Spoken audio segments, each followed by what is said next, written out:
The Kite Runner by Khaled Hosseini. Chapter 10, Part 2. We pulled up to the checkpoint at Mahipur 20 minutes later. Our driver let the truck idle and hopped down to greet the approaching voices.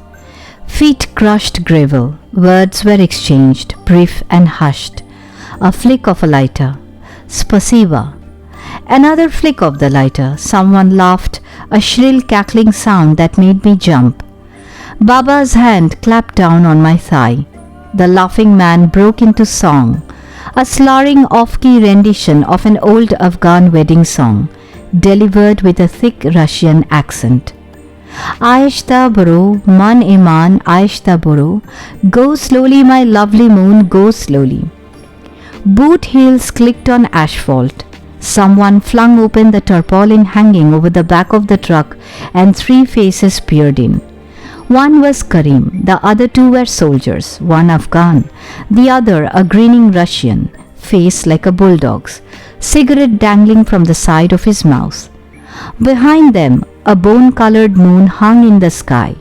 Karim and the Afghan soldier had a brief exchange in Pashto. I caught a little of it.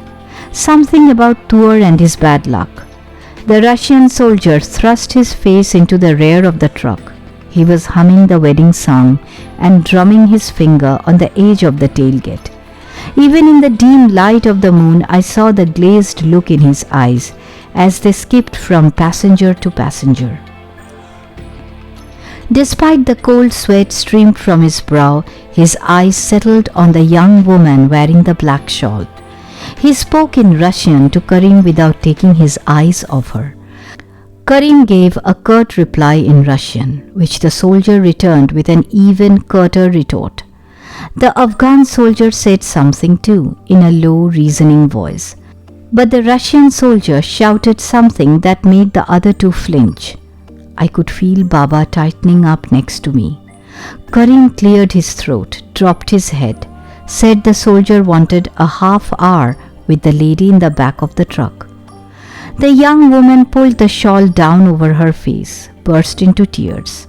The toddler sitting in her husband's lap started crying too. The husband's face had become as pale as the moon hovering above. He told Karim to ask Mr. Soldier Sahib to show a little mercy. Maybe he had a sister or a mother.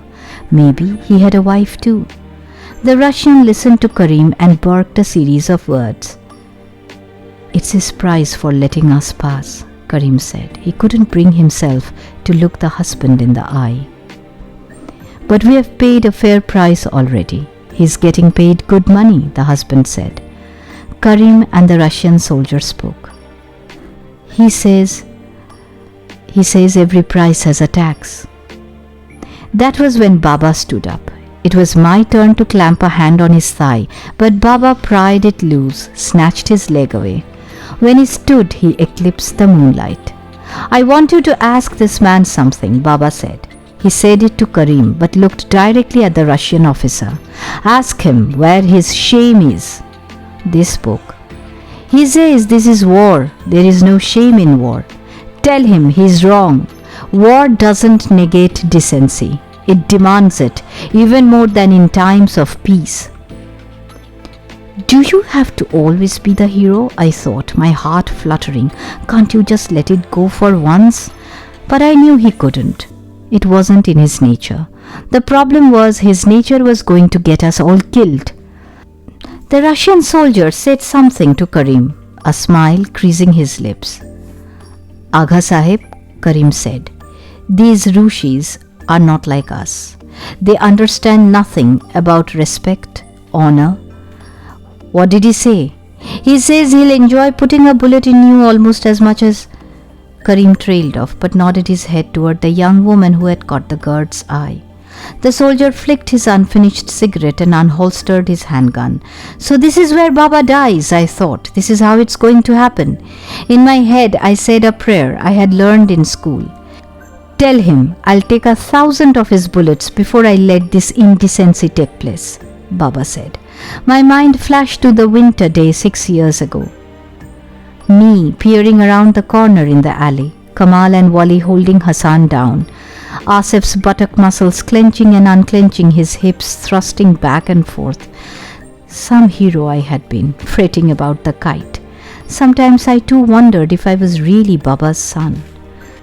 The bulldog-faced Russian raised his gun. "Baba, sit down please," I said, tugging at his sleeve. "I think he really means to shoot you." Baba slapped my hand away. "Haven't I taught you anything?" he snapped.